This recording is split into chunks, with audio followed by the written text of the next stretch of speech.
La devise de la France, c'est liberté, égalité, fraternité. Alors, la liberté, n'en parlons plus, puisque le 30 octobre dernier, Macron a fait passer une loi comme quoi on n'y avait plus droit. C'est-à-dire que maintenant, la liberté n'est plus un droit, maintenant c'est une tolérance de la part des politiciens. Donc, tant que vous pouvez bouger de chez vous, vous circuler, faire tout ce que vous voulez, on vous le tolère. À n'importe quel moment, ils peuvent retirer cette tolérance. Donc, le droit à la liberté, oublions-le. En revanche, il reste aussi le droit à l'égalité. C'est-à-dire que si vous êtes riche et puissant, vous n'avez pas d'impôt à payer, mais si vous êtes le petit peuple, alors là, il faut que vous payiez pour ceux qui ne payent pas, justement. Donc vous payez un peu plus de taxes, d'impôts, etc. Et ça, c'est ce que les politiciens appellent l'égalité. Et puis alors, il nous en reste un quand même, qui n'a pas encore été attaqué ni par des lois, ni d'aucune manière. C'est la fraternité. Alors, qu'est-ce que c'est la fraternité? Eh bien, la fraternité, c'est qu'est-ce que vous faites avec votre frère? Si votre frère, il est dans la merde, vous allez lui tendre la main. Si votre frère, il est démuni de tout et tout, vous allez lui donner à manger. La fraternité, c'est ça. C'est donc automatiquement la solidarité. Et en fait, c'est ce mot qui devrait apparaître. Et donc, si, en tant que Français, on se sent solidaire de l'autre Français, alors quand il est en détresse, on lui tend la main. Là, il est clair, et je crois que maintenant, ceux qui veulent passer un peu de temps sur les réseaux sociaux, sur Internet, vont tout de suite voir, mais de partout, ces vidéos de femmes dont on a enlevé les enfants, de femmes dont l'enfant a été vacciné, qui est devenu autiste, et tout ce monde qui se révolte contre la pédophilie institutionnalisée, la pédophilie légale. Ça, c'est monstrueux. Mais pourquoi? Et c'est normal qu'eux la souhaitent, c'est pour leur profit personnel.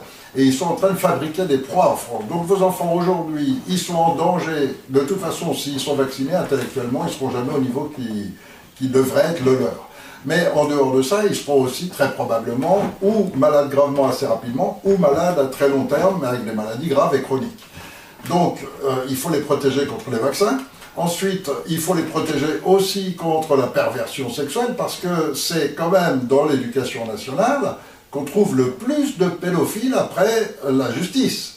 Donc, dans les institutions françaises, après la justice, il n'y a rien de pire que l'éducation nationale. Or, c'est à l'éducation nationale, et ce qu'on ne vous dit peut-être pas non plus, c'est que ce sont les instructeurs extérieurs qui vont venir faire les cours de sexe et de déviation sexuelle, et le contrat, bien sûr, c'est la franc-maçonnerie qui l'a, donc ce sont les francs-maçons qui vont venir faire les cours. Ou les sociétés qu'ils ont montées, c'est toujours le même système, ça permet au passage qu'ils se ramassent tout l'argent du truc, et bon, ça fait partie de toutes ces opérations classiques de la franc-maçonnerie. En attendant, ça fait que vos enfants, un enfant de l'âge de 0 à 7 ans, il découvre le monde. Pour lui, quand il sera adulte, etc., il va s'impliquer dans le monde. Donc ce monde, il est en train de le découvrir, de 0 à 7 ans. Et là, donc, les pédophiles, ce qu'ils veulent, c'est faire découvrir à vos enfants qu'ils doivent être ouverts à toutes les possibilités, pour que s'il y a un vieux monsieur qui le prend par la main, il va le suivre gentiment, sans rien dire, et puis s'il lui demande des petites choses, il va trouver ça normal, puisque c'est ce qu'on lui enseigne, comme normalité. Et donc, ça, c'est quelque chose que veulent les pédophiles, mais que la morale de la civilisation humaine a refusé pendant 5000 ans, et que Macron, aujourd'hui, vient essayer de contrecarrer. Donc, il vient s'opposer à 5000 ans de civilisation humaine, durant laquelle les parents étaient responsables de leurs enfants. Et pour tous les parents du monde, quand on a un enfant, c'est sacré. C'est nos enfants. Il n'y a personne qui a plus de droits que moi sur mes enfants. Et ça, c'est une évidence qu'à mon âge, j'ai encore vécu avec mes enfants. J'aurais même pas imaginé une seule seconde que quelqu'un puisse me dire c'est obligé de le vacciner, c'est obligé qu'il subisse ça à l'école. Mais c'est un truc de fou. C'est inimaginable, un truc pareil. Mais n'empêche que le mec, il essaye de le passer. Bon, alors, qu'est-ce qu'on fait? Il y a plein d'appels, plein de mouvements, d'appels de toutes sortes pour dire qu'on refuse tout ça. Parce qu'effectivement, ça va faire une génération totalement sacrifiée.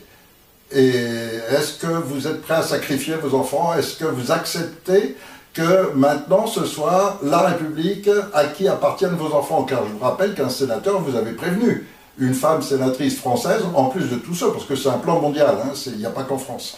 Une femme sénatrice française indique très clairement lors d'une émission de télé que les enfants ne vous appartiennent pas. Vos enfants, ils ne sont pas à vous. Ils appartiennent premièrement à la franc-maçonnerie.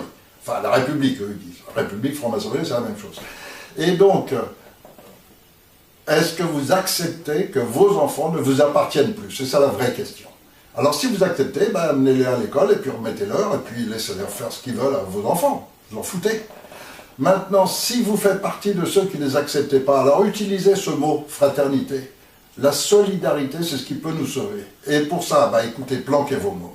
N'allez pas, les femmes, vous restez à la maison avec vos enfants, et croyez-moi, vous allez leur enseigner des choses bien plus belles que les cochonneries qu'on essaye de leur enseigner à l'école, et des choses plus intelligentes et qui leur serviront.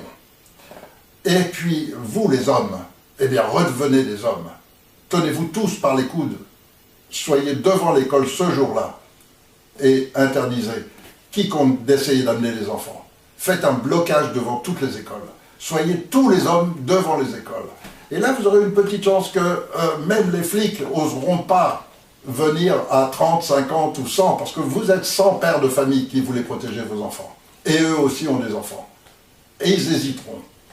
Et là, vous allez faire un blocage sur toute la France. Si tous les hommes se mettent réellement à se tenir coude à coude, et si vous êtes assez nombreux et que vous bloquez les écoles comme ça, et que c'est à chaque fois des hommes, pendant que les femmes gardent les enfants à la maison, vous rétablissez la normalité de la famille, la normalité de la civilisation humaine, face à ces gens qui essayent de passer des lois inhumaines.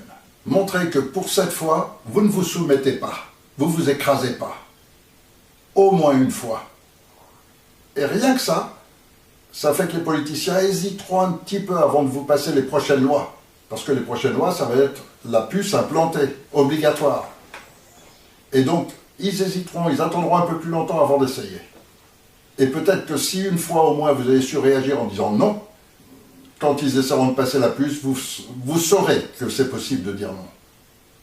Et ça peut complètement transformer. En tous les cas, ça transformera la vie de vos enfants.